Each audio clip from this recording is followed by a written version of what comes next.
Ladies and gentlemen, welcome back, your lovely faces, to a brand new video here on the channel. Well, this kind of caught me out of left field because not a lot of places are actually talking about it. And I think as well, with something like this, it should actually be talked about on a bigger scale just because of what it is. And what that is this. We are getting a sequel to the Goonies, of all things. You know, the Goonies is, like Home Alone is the quintessential kids movie of the 90s, and obviously the 2000s was the Harry Potter films. The Goonies in the 80s, so it was Gremlins, the Goonies. I think these were the quintessential films for kids going into teenage years or whatever. Everyone loves the Goonies. But as you can see by here, 80s blockbuster film set for sequel with the original cast 40 years later. Now with that there, I do have a few, not issues, but a bit like, really? Because out of these, obviously some of them have, sadly, what happened to Corey Feldman, obviously. That is a huge thing. But also, you know, the guy who played Chunk is now a lawyer. You know, there's so many things going on. But a classic 1980s film was reportedly set for a sequel over 40 years after its release, and with stars from the original cast set to return. Now, another thing as well, Josh Brolin. He's one of the most in-demand actors at this time. And if they get him, obviously Sean Astin, he's going to be there. Obviously, you are going to get a Ke Huy Quan as well. These are going to be absolutely amazing to see. But again, as you can see, The Goonies is a hugely popular film for its time, filled with nostalgia for its fans, thanks to its storyline that sees a group of kids hanging around in a neighborhood discover a treasure map, sparking a grand adventure. And it is an amazing film, still to this day. Now, according to a source, a green light has been given to proceed with a sequel, which could start shooting as early as next summer with an aim to hit cinemas by 2026 or 2027. Now, in those 2 years, you do have Avengers 5 and 6. You know, it's going to be huge, because if I was a film, I wouldn't really, if I was a huge film like The Goonies, if it's going to be a sequel to The Goonies, I wouldn't want to come out around any time that they do, because again, you're just going to lose. But it is The Goonies, nostalgia, and I think it will make, if it does come out, that is, a lot of money, and it will be a big hit if they get it right. In 1985, the original was written by Harry Potter and Home Alone director Chris Columbus, yeah, one of his first, directed by Richard Donner and produced by Steven Spielberg. Just those three names alone, you know. Obviously, Steven Spielberg, classed as one of, if not the greatest director ever, obviously. Richard Donner, you know, R.I.P. to that dude. He's the one who made all Lethal Weapon films, but he also made Superman 1. He also made The Omen, Conspiracy Theory, Assassins. There's just so many films that guy made. Maverick, one of my favorite films, and it's literally just about card playing. It's so good. Set a host of young talent as well, who went on to big roles in their adult careers. Sean Astin, Josh Brolin, and Oscar winner Ke Huy Quan, all of whom could see a return to their roles. The Goonies reboot has been talked about for a long time, which it has. Every single month or every other month, there's always a fake Facebook post. Oh my God, this is happening. That's been going on for the last 10 years. And it goes on to say, obviously, that it's finally been given a green light to go ahead. An insider revealed, according to The Sun. When The Sun comes out with things, it's like, yeah, I don't really think so.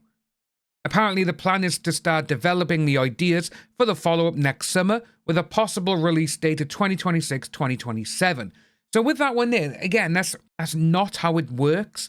With them saying, oh, they're going to start developing the ideas for the follow-up next year. Well, you start developing it now so you can start filming within a year, so you can get everything done, all the contracts and everything else going forward. Because for Josh Brolin, we don't know if he's going to appear in the Marvel films. You know, we have no idea if he's going to appear in 5 and 6.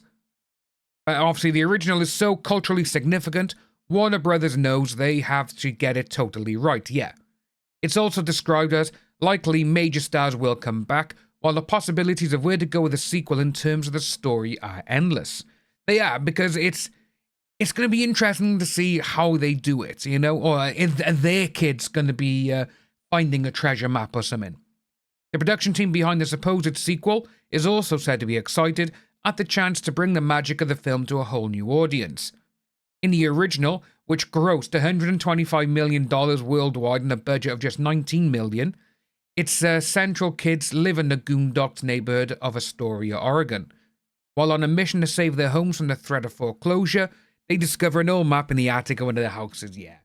And obviously you got Sloth there as well, one of the greatest characters ever. It leads them on an adventure to unearth the long-lost fortune of legendary 17th century pirate One-Eyed Willie.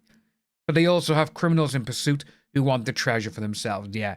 To me, it's one of the best kids' films ever. The cast includes Austin as Mikey, yeah, leader of the Goonies, Brolin as his older brother, and Corey Feldman as Mouth. Quan played everyone's favourite geek, Data, whatever you want to call him, while Jeff Cohen was Lawrence Chunk Cohen. Yeah, see, you know, it's so good.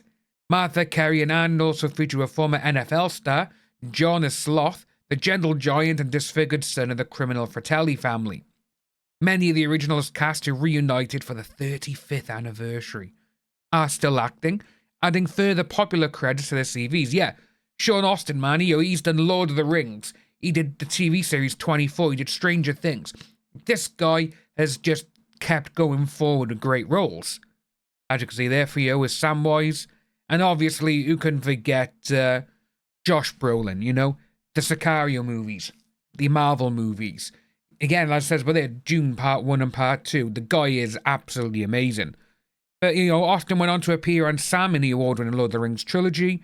And he starred with supporting roles in Adam Sandler and Drew Barrymore's rom-com 50 First Dates. And obviously he starred as Bob in Stranger Things. Again, saying about Brolin, cast in Marvel, No Country for Old Men, and Denis Villeneuve, his adaptation of Dune. And as we all know, in 2023 last year, he won the Best Supporting Actor for his best role in so many years. And the thing is as well, this was his first acting career gig since being a kid. That's how good the film is and how good he is. And obviously he says by there about Indiana Jones, because yeah, he was in Indiana Jones, which was absolutely amazing, a short round. And you gone by there with good friend and former Goonies, Jeff Cohen, who played Chunk. It's absolutely nuts. And obviously, as we were saying, Corey Feldman. He obviously, in the 80s, when he just went forward, The Lost Boys, and it's just so many other cool things he did. The voice of Donatello in the Turtles movie 1 and 3. But obviously, some bad things have happened to him, and recently it does seem to be that he seems to be on a bit of like a downward spiral, but I do hope that he's able to get through it, you know? And it says, obviously, the guy who played Sloth, he died in 1989 of an accidental overdose. And obviously, everyone now is reaching out to Warner Brothers for comment.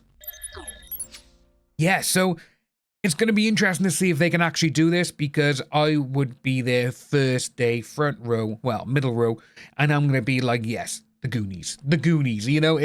It's just absolutely crazy that all these films now that are coming out, let's say I'm 38, and the films that are coming out around this time in the last couple of years as well, with all the nostalgia, is people who, like me, have grown up, and we grew up on all of this stuff, and this is what we're making sequels to.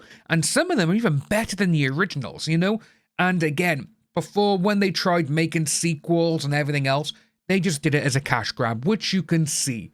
In the 90s, it was full of it.